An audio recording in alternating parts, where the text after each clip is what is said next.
اب جو میں آپ کے سامنے بیان کرنے لگا ہوں یہ آپ شاید سن کر دنگ رہ جائیں گے کہ یار یہ حکومت پاکستان کس حد تک گر چکی ہے۔ لبیک والوں مبارک ہو، آپ اب پاکستانی بھی نہیں رہے۔ یہ سن کر شاید آپ کو حیرانی ہوگی، لیکن حیران ہونے کی ضرورت نہیں، میں پوری خبر آپ کو بتاتا ہوں۔ ٹی ایل پی کارکنان اور افغان نیشنل کے لیے اسپیشل مانیٹرنگ ڈیسک قائم کر دیا گیا ہے۔ آپ کو بتاتا چلوں کہ اب لبیک والے پاکستانی بھی نہیں رہے اور افغانیوں سے بھی ان کو پیچھے دھکیل دیا گیا ہے، کیونکہ حکومت پنجاب کے احکامات کے مطابق ننکانہ پولیس کی جانب سے ٹی ایل پی کارکنان اور افغان نیشنل کے لیے مانیٹرنگ ڈیسک قائم کر دیا گیا ہے۔ شہری ضلع ننکانہ میں کوئی بھی ٹی ایل پی کارکنان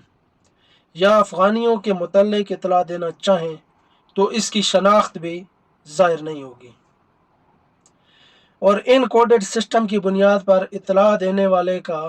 نمبر بھی شو نہیں ہوگا، صرف اس کی جو اطلاع دی گئی ہوگی وہ شو ہوگی، جو اس نے لکھا ہوگا وہ صرف شو ہوگا۔ امن و امان کے قیام اور ریاست مخالف سرگرمیوں میں ملوث عناصر کے خلاف ضلعی پولیس کے ساتھ تعاون کریں۔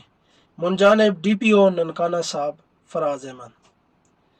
لبیک والوں کے لیے خوشخبری ہے کہ 50 لاکھ لبیک والے یا اس سے بھی کئی زیادہ ہیں، وہ دہشت گرد ہیں اور وہ پاکستان میں رہنے کے قابل بھی نہیں ہیں۔ افغانیوں سے بھی پیچھے ان کو دھکیل دیا گیا ہے، کیونکہ وہ جہاں بھی نظر آئیں آپ ان کی اطلاع پولیس لائن میں دیں، ان کارکنان کو پکڑا جائے گا، یا جس کے موبائل سے ویڈیو برآمد ہوگی لبیک کے حوالے سے یا کوئی پوسٹ برآمد ہوگی نکلے گی تو ان کو پکڑا جائے گا، یا جس کے گھر پر لبیک یا رسول اللہ تاجدار ختم نبوت زندہ باد من صب نبی فاقتلو ہو، یا اس کے علاوہ کوئی ایسا نعرہ لکھا ہوگا یا عبارت لکھی ہوگی جس کا تعلق تحریک لبیک پاکستان سے کسی بھی طرح سے